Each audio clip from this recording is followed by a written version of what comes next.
So today I'm going to talk to you about good bugs and bad bugs.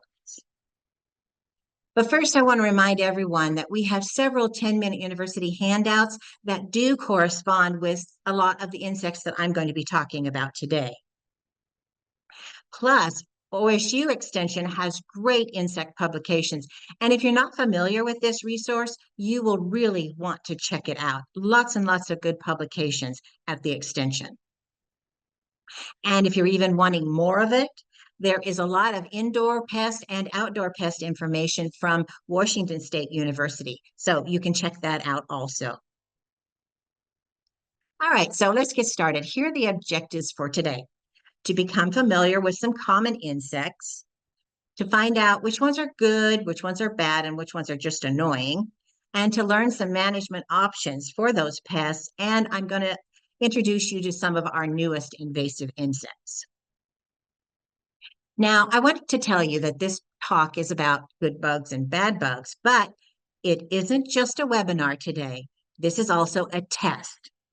But don't worry, you're not going to be graded. And if you happen to be watching this by yourself, no one's ever going to know whether you got the question right or wrong.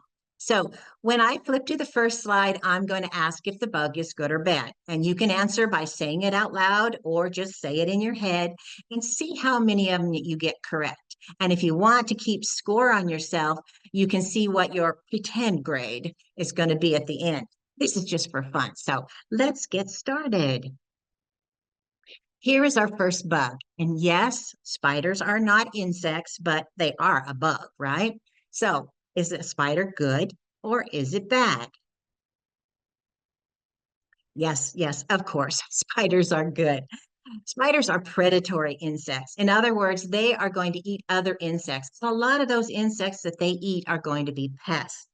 If you didn't have spiders around, your home and your yard would just be covered with insects because the spiders do a really good job taking care of those pests for us. Now, we actually only have one poisonous spider in the Pacific Northwest, and that is the black widow. Now, once in a while, you could come across the black widows in northwestern Oregon, where we are talking from today, but they're most common in the southwestern and eastern parts of Oregon, and of course, in other parts of the United States. Um, they are most often found on the south-facing slopes that are really rocky and bare of dense trees. But of course, most of the time when we happen to see a black widow, we happen to see them because they have come into the house. But they're kind of shy, so they would really rather hide from you. Now, I do want you to know that we do not have brown recluse spiders in the Pacific Northwest. I know that there's a lot of times when somebody gets a bite and they go to the doctor and the doctor tell them they got bit by a brown recluse. If you live here in Oregon, that is not what happened. There are 11 species of brown recluse spiders that are indigenous to the continental United States. Only four of them are known to be harmful to humans. And the brown recluse spiders are established in 16 states, but not in the Pacific Northwest. So don't worry about them. All right, let's go on to ants. Are they good or are they bad? Well, the answer is that carpenter ants are very, very bad when they're found in structures, right? But in their natural habitat, carpenter ants actually aid in the decomposition of dead and decaying trees. So actually, they can be good or bad depending on where you find them and what they're doing. Now, most people, this is kind of interesting because most people think that carpenter ants eat wood, but they don't actually eat wood. Termites do. Termites eat the wood. What the carpenter ants do is they chew on it so that they can burrow into the wood to help make nests or to expand their nest. And of course, they are attracted to wood that is partially decayed. But if you have part of your home that has some rotten wood, they may not only attack the decayed wood, they may also enter some of the sound wood. Now, they're easily identified if you look at them, if you can actually look at one up close or under a microscope, because they are the only ant that has a rounded thorax like this, rounded thorax, and a single node. Now, I'm sorry, I know this photo almost looks like this ant has two nodes, but this is the node right there. So if you see an ant that has a rounded thorax with no bumps and only one node in the middle, you'll know that that is a carpenter ant. Now, here are a couple of photos of carpenter ant damage. The photo on the left shows the insect body parts that are left over and some of the frass that's left from their chewing, all the little pieces. That's what we call it, frass. And on the right, you can see the damage that had been caused in the rotting wood. Now, it's hard for homeowners to get control of carpenter ants, and that it is really best left to the pest management companies. And OSU has this really good publication, and it has information for you. It talks all about how to choose a competent pest control company. So if you have problems with carpenter ants, please do look up that information. Now, carpenter ants may be bad, but sugar ants are really just annoying, and they can be a real nuisance when you find them in your home. I do want to tell you that they can bite, but their bite is not very painful, so sometimes you don't even notice it. Now, the most effective way to get rid of sugar ants in your home is to purchase some type of bait containing borax, and there's quite a few different ones out there. If you see ants and you're wanting to identify them, OSU, the Pacific Northwest, it's called PNW 624, excuse me about that. This publication that's listed on this slide has really good information about plant ID. And this is actually one of the key publications that we as master gardeners use when clients bring in ants for us to identify. So if you're interested, I'd look that one up too. Now, here's something I thought would be fun to tell you. I don't know if you know this, but it's a really interesting fact about ants. Some ants do what is called farming aphids. In other words, what they do is they gather the aphids together and they protect these aphids from the other aphid enemies because the ants like to eat that sweet secretion that the aphids make. When the aphids are sucking on plants, they secrete this sticky substance that we call honeydew. And the ants love to eat that honeydew. So they're going to protect those aphids so that they can get all the honeydew. I thought that was pretty interesting. All right, let's go on to our next bug. Box elder bugs. Are they good or are they bad? Well, I say they're neither. I say they're just kind of annoying, but I'm sure most of you are probably saying that they are bad. They are a real nuisance when you find them in your home or on your home because they like to overwinter in warm, protected places. And when you find them in your home, they're not eating anything. So you don't have to worry about that. What they do is they eat the seeds of maples, and a box elder is a type of maple. That's how they got their name. Now, the lower photo shows several stages of nymphs and adults. And with that red color, they're really pretty easy to identify. You can see the smaller stage and then another stage and then an adult stage. And I'm sure most of you probably have seen these guys. Now, to keep them out of your home, you need to make sure that you check openings around your doors and your windows and your foundations. Make sure there's no places for them to come crawling in.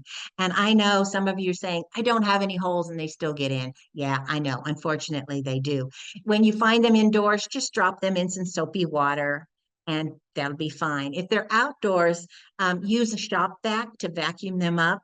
These photos actually show my husband using the shop vac on the box elder bugs on the side of his shop. This is where they really like to congregate because box elder bugs prefer a light colored 2-story south facing wall. But I will tell you, it is so satisfying to take that vacuum and suck up all those bugs. All right, the next one. If you grow rhododendrons or azaleas, I'm sure you've probably come across this critter, the azalea lace bug. Is it good or is it bad? Well, I'll tell you, if you were able to look under a microscope, you'll see that they're really very, very beautiful. But yes, they are very, very destructive. This is a damaging pest to azaleas and rhododendrons, and there's a few other shrubs that they also can attack. The adults and the nymphs both, they feed on the underneath side of the leaves. And the damage is caused by them sucking all the chlorophyll out of the leaves. And when they do this, you'll notice that the upper side of the leaves turn kind of yellowish and gray in color. And those two photos at the top of this slide kind of shows you what it looks like after a azalea lacebug damage. Then if you turn it over and you look on the underneath side, it'll peel real dirty because you'll see a lot of little brown fecal spots on the bottom, on the underneath side of the leaf. And sometimes the heavily damaged leaves may drop from the plant. Most of the time, these azalea lace bugs are not going to kill your rhododendrons or azaleas. They're just going to make them look really bad, unless your plant is under other types of stress, and then it might end up dying because of them. So here's some management for the azalea lace bug. Stressed plants are more susceptible to attack. That's just common sense. When we're stressed, we're more susceptible too, aren't we? Plants in the sun have been reported to be nearly twice as likely to be infested. And if you want to get rid of them, the best way to do is to spray your plants with a strong stream of water, but you're going to have to get underneath. You're going to have to spray from the underneath side because that's where the bugs are going to be. And you want to try to get it before the adults emerge. You want to get it when they're small, the wingless nymphs. The nymphs don't have any wings. So if you're able to dislodge them with water, they're going to fall to the ground. They're not going to be able to get back up. But if you wait until they mature into adults, they have wings and they can fly away. And please do avoid using any broad spectrum insecticide because we want to preserve the beneficial predators to this bad bug. All right, how about a minute pirate bug? That's a cute name, isn't it? But is it good or is it bad? Well, I'll tell you, they may be pirates, but they are good pirates.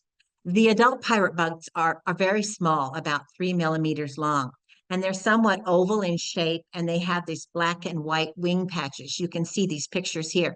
Also, these are two stages of a nymph and then the adult. And the nymphs are small also, and they're wingless. They don't have wings.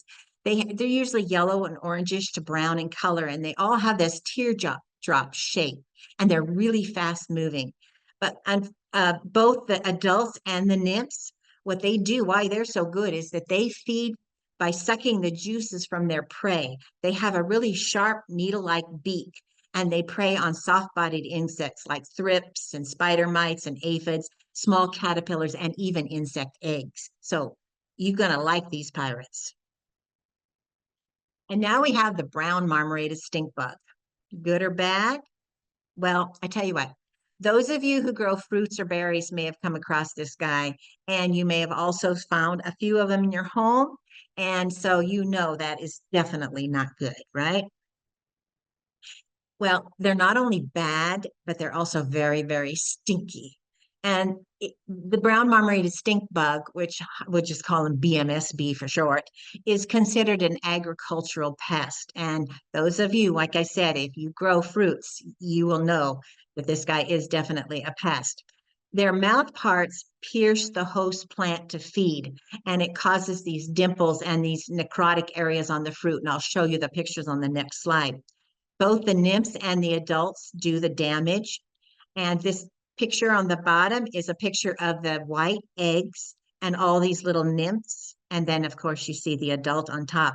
They survive the winter as adults, and they enter your house and other structures to find a warm place to overwinter. Now, here are the photos of the damage that they do to apples and pears. And unfortunately, if you have brown marmorated stink bug damage of your fruits, they're not going to be edible. They're just not edible, and that's not good. There are some really good publications from Extension about the brown marmorated stink bug if you need more information on them. Now, they're not easy to control, but the populations can be reduced by monitoring your fruits for the eggs and destroying them when you see them and destroying any insects when you see them. There also are some pheromone traps, but they seem to be only slightly effective. And they mostly work if you have the pheromone trap for overwintering them inside of like a shed or someplace like that. And chemical applications don't seem to work at all for homeowners. But there is this one promising biological approach, and that is the samurai wasp. And this is the picture right here of the little samurai wasp. You know how small those eggs are, so you can imagine how small that little wasp is. This wasp is an insect that's native to the areas of Asia where it keeps the indigenous brown marmorated stink bug population under control. And the samurai wasp is a parasitoid to the BMSB eggs, and that helps to reduce the populations. Now, the scientists from Oregon State University and elsewhere, they have been releasing these little samurai wasps in hope of increasing the population. And the Department of Agriculture is now going to be leading that effort to bring more of them into our area. And of course, if you find them in your home or even outdoors, you don't want to squish them because they will release a really, really bad odor. Instead, just drop them into a bucket of soapy water or flush them down the toilet if you find them in your house. All right. The brown marmorated stink bug does have a look-alike out there, and you're not going to want to kill this guy. So I'm going to tell you the difference so that you'll know when you do see them. All right. This one on the left, this is called the rough stink bug, and this is our brown marmorated. Few things that are different. The rough stink bug has rough shoulders right here, these bumps, and the brown marmorated has smooth shoulders. The rough stink bug does not have any bands on his antenna. It has these little dots, these little light colored dots. But what they mean by a band is this, see this little lighter area? It's a band of white. You won't see that on the rough stink bug. Also, notice the difference in their noses. Bad guy has a flat nose, and the good guy has some points on his face like that. And they're usually a little bit larger, but not always. So before you kill one of these, look at it real close. Make sure you're not killing the rough stink bug instead. All right. This guy looks scary, doesn't it? This is a rove beetle. So is it bad or is it good? Well, rove beetles, believe it or not, I know he looks scary, but he's good. The adults are long and slender, and they have these short outer wings, and then they have underwings underneath. Now, those of you that know more about bugs and beetles, you know that most beetles have this hard outer shell, not a shell, excuse me, wings that go all the way down to the tip of their abdomen. But the rove beetle does not. He has shorter wings and they only go cover his thorax. They do not cover his abdomen, just so you know. The larvae are very similar, but they don't have those wing pads at all. And what the adults do is they raise their jaws and they raise their tails. And that is a defensive posture. They're not going to do anything, but it scares away the predators. And the nice thing about the rove beetles is that they prey on small soil organisms. That's why you'll find them a lot in your compost pile. So if you see them and you see one that lifts his tail up, don't be frightened. He just thinks he's scary, but he's really not. All right, carpet beetles, good or bad? Well, this one might surprise you because carpet beetles are bad if you find them inside of your house, but they are good if you find them outside. Inside the home, carpet beetles are one of the most common pests of any kind of dry organic materials. The larva is the problem when they're inside your home. The larvae eat a variety of products, not fruits, a lot of products, and I'll get to that in a little bit. And it also may be very difficult to locate the source. But when they're outside, they're going to be eating pollen and spreading that pollen around. So outside, they are good bugs. So, as I mentioned, it's sometimes hard to find the source of the problem, but there are some things that you can do. So, you want to regularly clean up your spilled food and any accumulated dust because that's what they are attracted to. They're attracted to lint and dirt and things like that. You might have to store your food and your woolens and your fur and something else that's really susceptible in some insect-proof containers. And try not to let the ones that are outside into your home. So make sure that you have your screens on and try to seal any openings. And if you do find, sometimes you might find some material that is so infested that you may end up having to destroy it. Some things can be put in the freezer for 48 hours, and some things might be able to be heat treated about 120 degrees for several hours. And if you have a really bad infestation on your clothing, you may end up having to dry clean that clothing. All right, green lacewings. Are they good or are they bad? Now, don't confuse lacewings with lace bugs. Remember, we talked about the rhododendron and azalea lace, excuse me, the azalea lace bug. Well, this is a lacewing, and they are two completely different insects because green lacewings are good guys. The adults are about 3/4 of an inch long and they're very, very delicate looking. Isn't she beautiful down there? Now, the adults, they feed on pollen and plant nectar, and they also feed on aphid honeydew. So they're out there doing a good thing. But it's the larvae that really, really do a good job because the larvae, they feed on soft-bodied insects like aphids and spider mites and thrips and leafhoppers. Now, do you see this picture down here at the bottom? These are green lacewing eggs, and she has laid an egg on these tall, slender little stalks.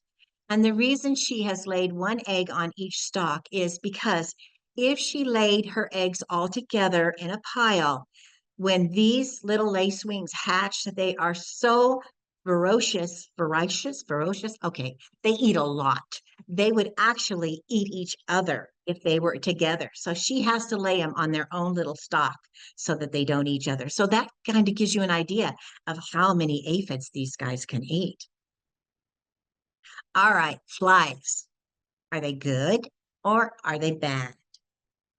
Well, that depends.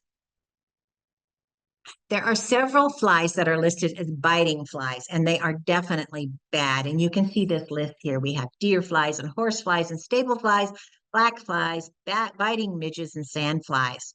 Now, here in the Pacific Northwest, we don't seem to have as many biting flies as they do in other parts of the US or as in other parts of the world. So we're pretty lucky that way. But I will tell you, we also have beneficial flies. And one of the most important is called a syrphid fly. Sometimes you'll hear it called a hoverfly, or sometimes you'll hear it called a flower fly. They have this unique ability to hover. Now, this is the syrphid fly right here. It looks kind of like a bee, doesn't it? But it is a fly. The adults are really important pollinators, and they can be found feeding flower blossoms, going from blossom to blossom. And what the adults do is they like to lay their eggs in and around aphid colonies because the larvae of these syrphid flies are predators of pests such as aphids and scales and thrips. And this picture shows you the larva in the middle of all these aphids that she's getting ready to eat. Good guys. Now, we also have taconid. That's another family of beneficial flies, and they are a parasitic fly. They do resemble a housefly a little bit, but they can vary in size. And what happens with these flies is they lay a small batch of eggs directly onto the insect. And then the eggs hatch, and then the larvae, they're going to burrow inside and they're going to start feeding inside of that insect. So they're eating from the inside out. I know that kind of sounds bad, but it's a really good thing for the bad insects. And they are what is called an endioparasitoid, which is a parasite that lives inside of another animal or insect and it kills. I know it sounds creepy, but very, very beneficial. Now, here's another type of fly, and this fly is in the fruit fly family. This one is called a spotted winged Drosophila. And if you grow any kind of berries, you probably have come across this one. But are they good or are they bad? Well, the spotted winged Drosophilas are very, very bad. They are an invasive pest that targets a real wide variety of fruits and berries. And the bad thing is that the females lay their eggs inside of the fruit as it is ripening on the plant. They're not waiting for that fruit to rotten. They're going to lay their eggs before it even gets ripe. And the male flies, you can identify them because the male flies have these two black spots on the leading edge of each wingtip, right like that. That's how you can identify them. Now here you can see the maggots that have hatched inside of these berries. And if you have these, trust me, you're going to know it when you get ready to pick a berry or when you get ready to make jam or jelly or something like that. You're going to find out whether you have a problem with these. But there is a very simple trap that you can build out of cups and apple cider vinegar. And OSU and some of the other universities have directions on building these traps. So if you grow berries, you might want to look up more information about the spotted winged Drosophila. And I can tell you though, when this first pests first came into our area, it was around 2008, 2009. We saw that there was lots and lots of damage on some of the soft berries and fruits.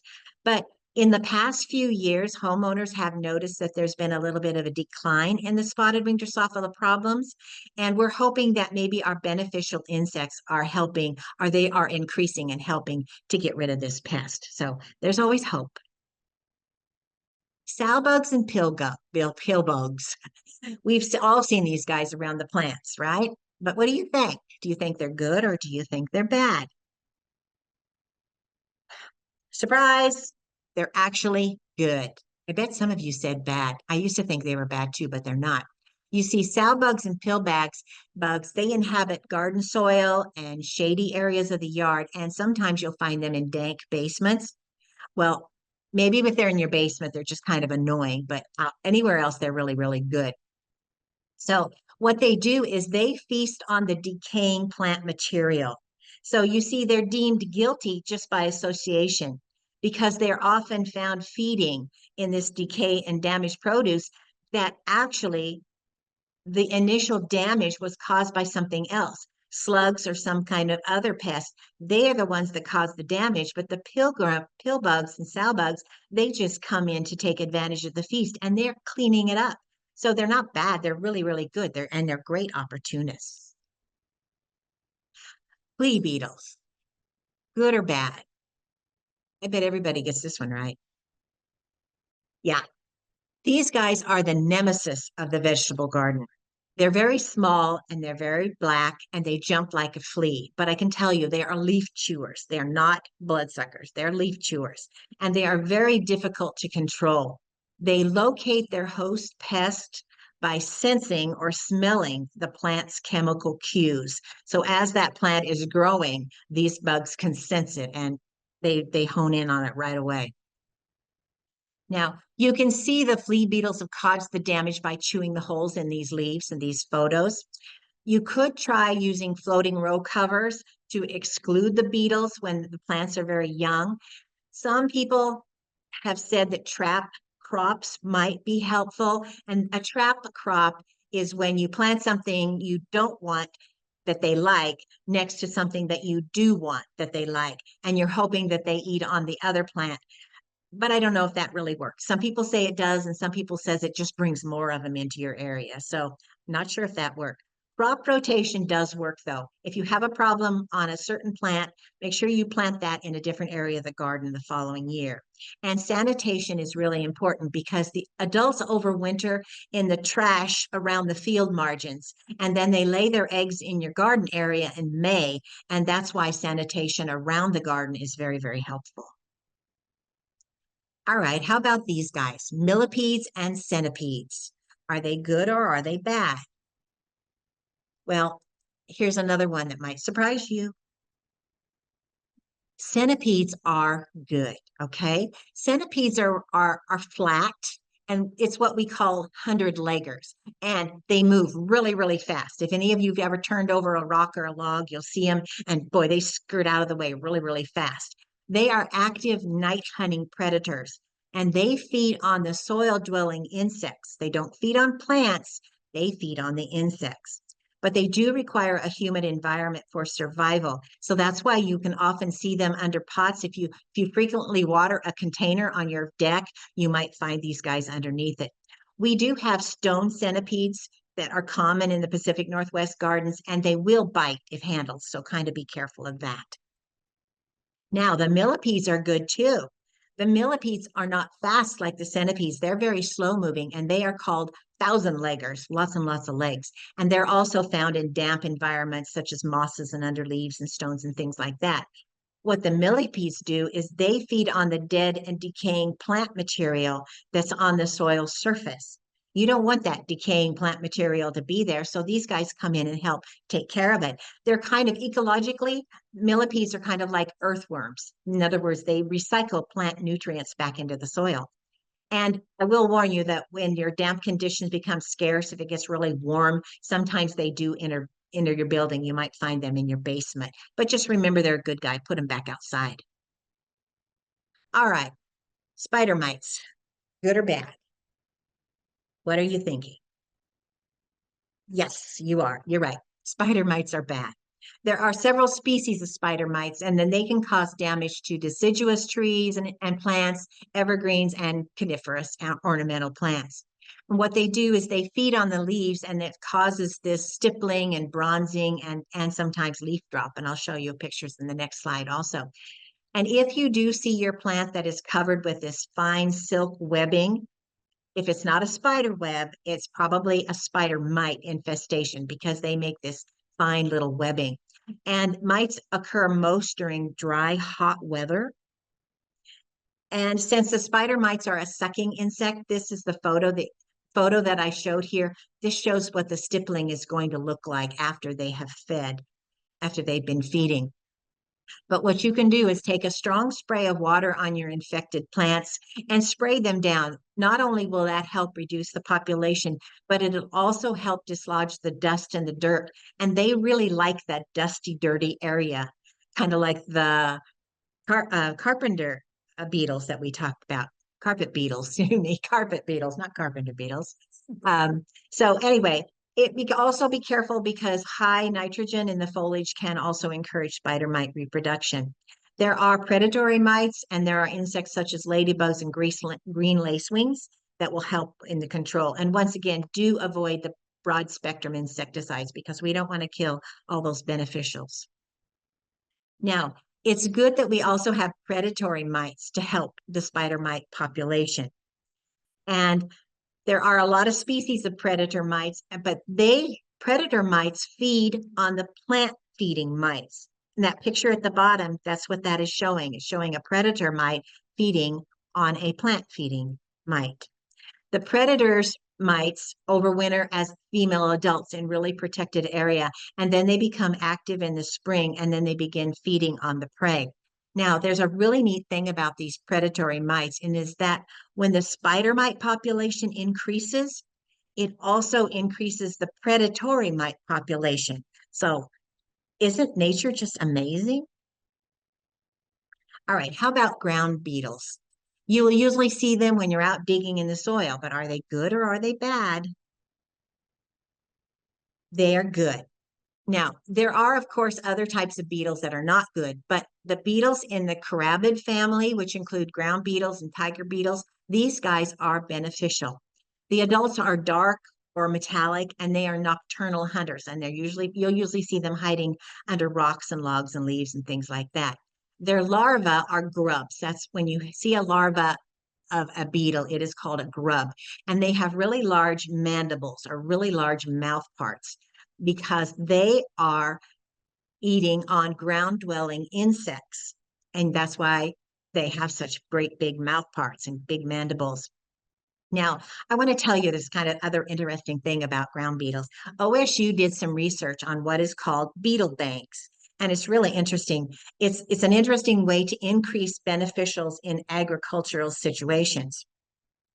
So what they've done is they've done this research. They planted some grasses and some other non-crop plants on these mounds or banks of soil where the beetles and other insects and spiders can establish this nice healthy population. And then these beneficials are there to help control the pests that are in the agricultural crops. So OSU has a lot of information about this. So if this is interesting to you, you might want to look up, just say beetle bank, information about beetle banks. It's really interesting. And I know that a lot of people that are really into agriculture are going to find it interesting. All right, assassin bugs. This is another scary name, isn't it? Is it good or is it bad? Well, they're good. They've been known to bite humans, I will tell you, but most of those that are found in Oregon seldom bite. So they are active ambush predators and they move really quickly. There are a variety of assassin bugs and they're very similar in shape. You can see by these photos. The adults have very narrow heads and thin legs, and then they have kind of a wider abdomen. They're mostly nondescript brown in color, but sometimes the juveniles are brightly colored, as in that bottom picture there. All right. Ichneumoniid wasp. That is a big name, isn't it? Ichneumoniid. And it's very interesting looking. But looking at this, you tell me, do you think this is good or do you think this is bad? Well, they're good. They're very good. They are very, very slender-bodied wasp with a long antenna. And what looks like a stinger on the females is actually how she lays her eggs. It's called an ovipositor. This is not a stinger. This is not a stinger. It is an ovipositor. She lays her eggs inside of the host insect, and then the larvae feast inside of the host and eat from the inside out. Now, this is really interesting. This picture here, they can actually drill their ovipositor into wood or the bark of a tree to find the larva that's inside of the wood and take care of it. Isn't that great? All right, now here's a trick question for you. Do you know what a lamparidae is? Lamparidae. That's okay. I didn't know the scientific name either. This is actually a family of beetles that we call fireflies.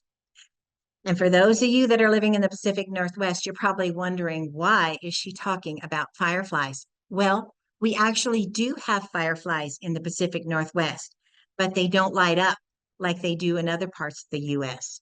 So are they good or are they bad? They're actually really good. Fireflies are considered a beneficial insect, and it's actually the larval stage that is the most beneficial. The larval are predators of snails and slugs, isn't that great? And other soft-bodied insects. Here in the Pacific Northwest, we mostly find them in a lot of in the forest area.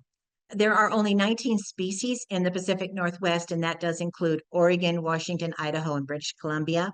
And only four of those actually flash, and it's kind of rare that they do. Now, I've read that the larvae are capable of producing a little bit of light to deter predators, but I'm not quite sure about that. And like many insects in nature, they use pheromones to help find their mates. So I just thought you'd find this kind of interesting. Grasshoppers, are they good or are they bad? Well, they're bad if they eat your plants and if they eat your crops, but I think they're good when your kids and your grandkids can play with them. I think they're good then. They're a lot of fun. So let's see how you scored on the big bug test today, okay? If you got 20 right, you are an excellent student, and I'm going to give you an A plus. If you got between 15 and 19 right, you were really, really close. Let's just call that an A minus. If you got somewhere between 10 and 15 right, that's not bad at all. Would you like to become a master gardener? We'd really love to have you. And if you only got between 5 and 10, I get it. Don't worry about it. I know that bugs are not your thing. And if you didn't get any right, I know it's because you didn't keep score because I know you knew a lot of these answers. Now, I'm not going to go through these very much, but I just wanted you to see this short list. I have a short list and the dates that of some of our invasive pests that have entered the Pacific Northwest. Now, the USDA and ODA and other universities, they keep a close lookout for the invasive pests that are trying to make a foothold here in our area. There's lots of research and lots of management operations that are going on to avoid these newcomers becoming a problem. So sometimes we win and sometimes the pest wins. And if you look at these about the dates, you'll notice that our latest one that we have is the emerald ash borer that came to our area in 2022. And unfortunately, it is causing big, big problems with our ash trees. And most of the ash trees around, especially in the urban areas, have had to be cut down because of this emerald ash borer. We're sure hoping that they'd be able to get a handle on this soon. All right, now here's something that I thought might help you identifying the difference between the good bugs and the bad bugs. So this is a little article and the information will be given to you also.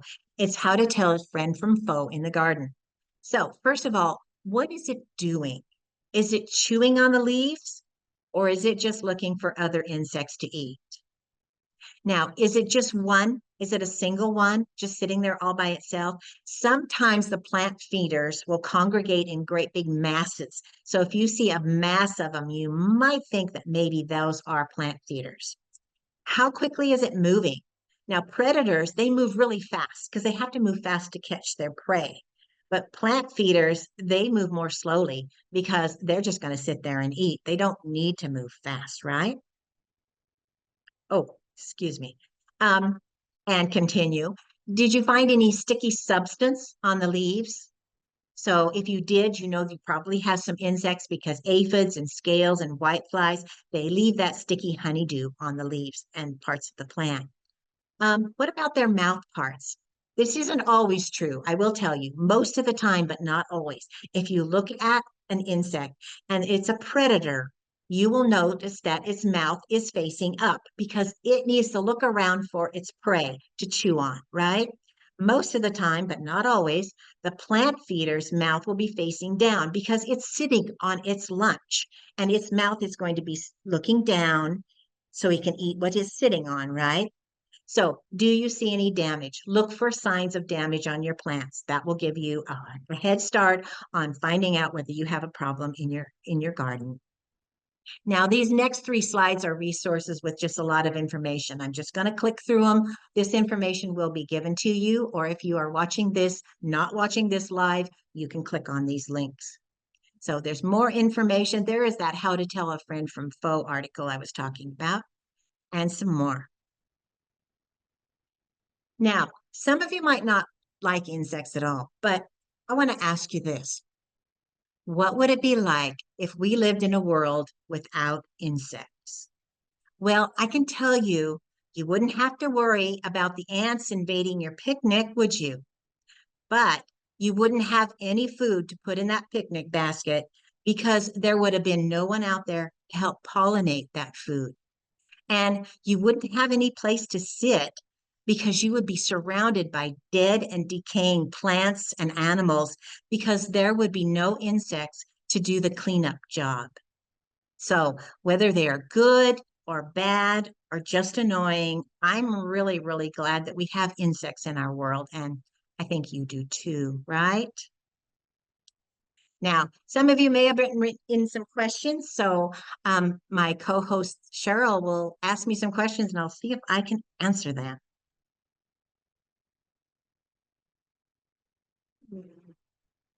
Hi, Cheryl.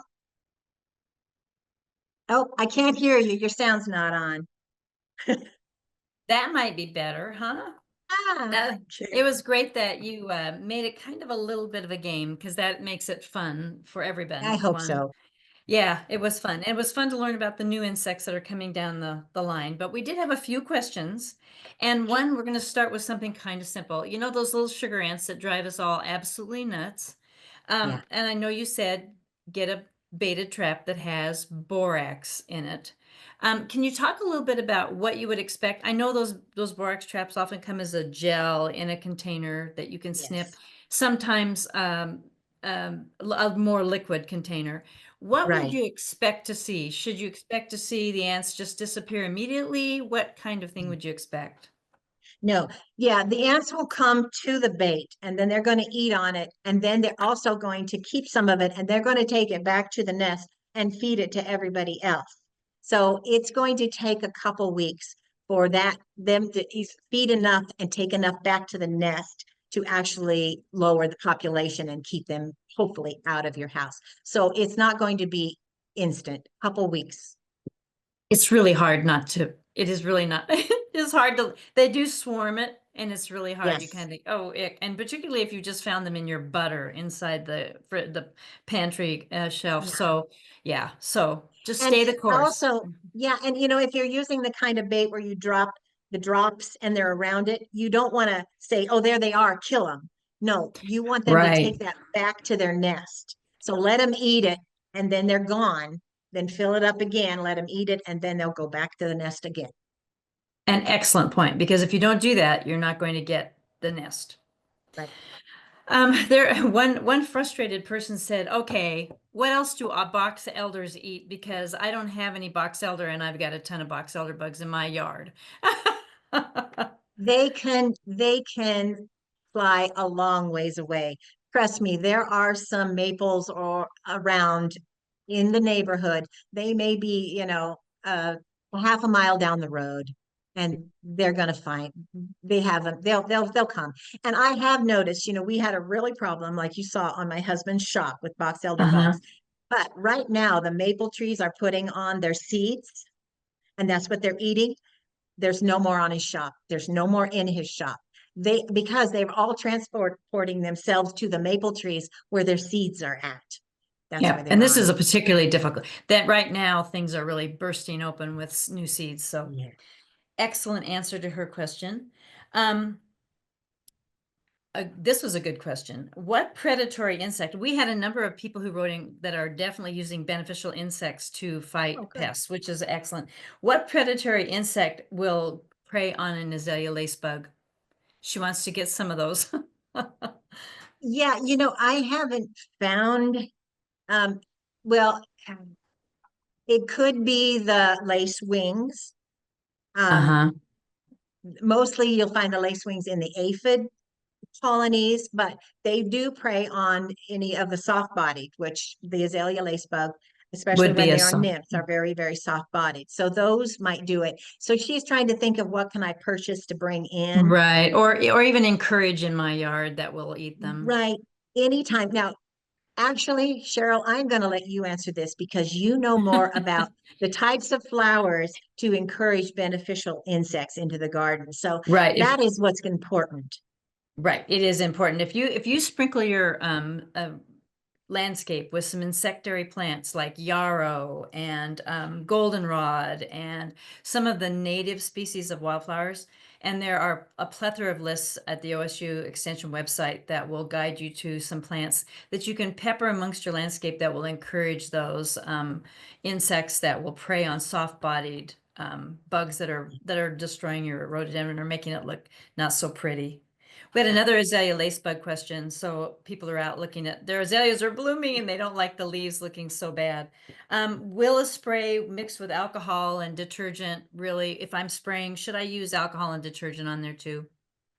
Um, as master gardeners, we are not allowed to encourage home remedies, and putting soap and alcohol in with water to spray it on something is considered a home remedy. So we do not advocate that.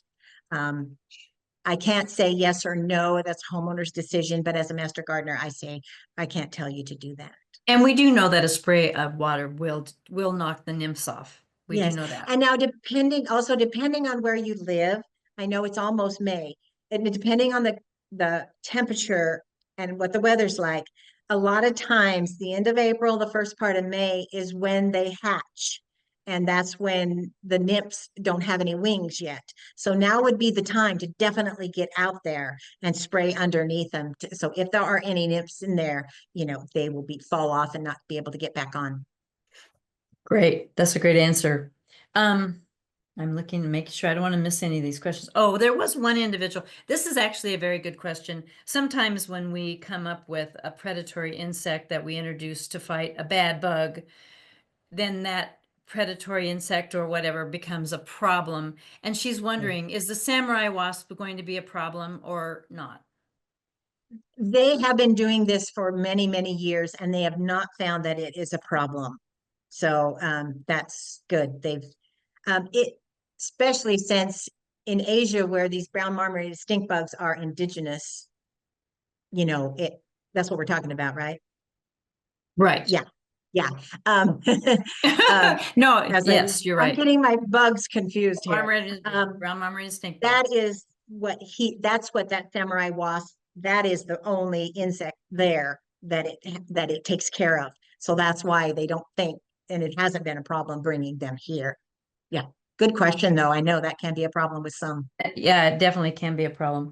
Um, this was not an insect that you mentioned, but this viewer is wondering what she can do for azalea sawfly. And I know this is a tough one in that it is so Yes, tiny. it is. It very is. Um, a lot of people are using neem oil, which is an organic oil. There are, it's terrible. I know some of the things to get rid of sawflies, such as um, current sawflies, is to put black plastic underneath the bush. But I'm not sure about the azalea sawfly. So I would have to look up some of that. So if the lady, if this client could ask us the question through the 10-Minute University email address, I will look up that information and get it to her. I'm sorry, off Okay. the top of my head, I can't think of some of the other cultural things to do. Do you know what I read while you were Oh, talking? I did quick good. look at it. Okay, it says, so try to shake them off, try to blast them off. They're tiny little Okay. black insects on the bottom of the leaf, and they often leave fecal matter, of course, that you can Yeah. see. Yeah. They even suggest shaking them onto a sheet so you can see Okay. if they're See being, if you have them. but cultural management is still kind of under study. They have Okay. not really found some real effective ways. So I mean, neem oil seems like a reasonable try. I would try it if I Yeah. were her. Right. Last question, and this is a good one. Okay, so we encourage everyone to leave leaves and debris on the ground in the fall so that good insects can overwinter. But what if you've had a bad pest? What should she do? Should she remove all that or what? Yes. Yes. I know that there is such a controversy about leaving or taking it away. If you're having a pest problem because of your leaving leaf litter and things like that, then definitely remove it and keep it more clean and sanitized and things like that. If you're not having a problem with insects, then yes, it's a good place for the good insects to overwinter. You're just going to have to decide which you need to do. Oh, I've got It's a good hard. one for you. I've got a good one for you, Jane, because someone just asked this question. So this is just in squash bugs, which we've gotten lots of questions about squash bugs this year. She said they're horrible in Eastern Oregon. What can she do about squash bugs? Yeah. Um, um, you know what someone told me that I learned from one of our other webinars is they take not a shop vac, but those little battery operated vacuums and they vacuum their leaves with it and takes them. The best thing you need to do is get on it right away. Monitor your garden all the time. Get out there and look, move the leaves around. And when you see those eggs, which are copper colored and bright and beautiful, then scrape them off, somehow get them off of there. And that will keep the others in check. And it's hard. They're getting to be even more and more every year. Right, right. And does cover help a lot or maybe, yeah, if you're needing to monitor, that's always kind of a hard thing. If you've got them covered, then it's harder to Right, monitor. right. It is difficult. Row cover might help a little bit, but some of these may have already be in the soil as eggs or nymphs and be ready to come up. Um, that's a hard one to answer. I'm sorry. I do the It's a best you tough can. one. Do And do rotate your crops. right, right. Keep don't Don't keep invite squash bugs by putting that nice crop that they right, adored in that right. same place. I think that's exactly right. And go out there with a cup of soapy water and you can just flick the adults into the cup. And I know if you have lots and lots and lots of plants, it's going to be hard. If you have just one or two, it'll be easy to monitor them all the time. But I'm sorry you have that problem, and I know I'm going to have it again this year too. Right. And well, and from what I understand, we have much warmer weather and they're kind of moving from the south to the north. Yeah. So this lady wants to know if we have time, if you feel like you can talk about Asian lady beetles. She has problems with Asian lady beetles. And she's not specific about what the problem is, but do you feel like you want to take that Yeah. one on? Um, I do know that sometimes people think of the Asian ladybugs just like they think of box elder bugs because they come inside in the wintertime and they are in buildings, sometimes just masses of them inside of a building. You there is there's really no way. You try to keep them out of your home is what I can say. Try to keep them out if you can. Um, I know we don't want to destroy ladybugs because when they are outside of your home, they are doing good, but when they're inside their home, they're not. So that's going to be sort of her. I don't know how to answer that one. That is such a hard thing.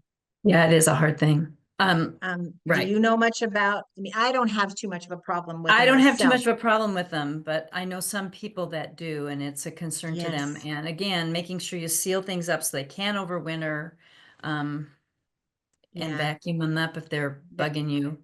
Put them in Yes, soapy water if they're bugging you. yes. I try, and yeah, and if you, and again, insectary plants are good to have around to get the predatory and parasitoid bugs out Right. there. If it's Um, really something that you can't take care of yourself, you might want to call a pest control operator and talk to them about it. If you think that it's so bad that you cannot control it yourself. That's a good recommendation, Jane. What this is truly, I promise you, this last question. That's And okay. this one just came in. She says, "Sorry, I missed the answer, but I'd like to know about earwigs. Are earwigs good or bad?" It depends on what they're doing. They do chew on your plants and fruits, and they're bad when they do that, but they also catch other insects. So it depends on if you're having problems with them, then they're bad. Yeah, that's right. It's kind all a matter of relative. Yes, it is. And some people just kind of have an ick, it's an ick factor for them with earwigs. They go, ooh, ick. Right, And right. it's kind of like sow bugs and pill bugs, which I always thought were darling, but other people are not quite so happy about seeing them. So Yeah. I get that. And truly, the last question, Jane. Thanks so much for a Okay. wonderful session. And if anybody thinks of a question, you can send it to 10minuteu2017 at gmail.com and we'll get you an answer. Sounds Please good. join us next week for building a Yes. garden, a back behind the scenes look. Bye, Great. Jane. Thank you. Bye.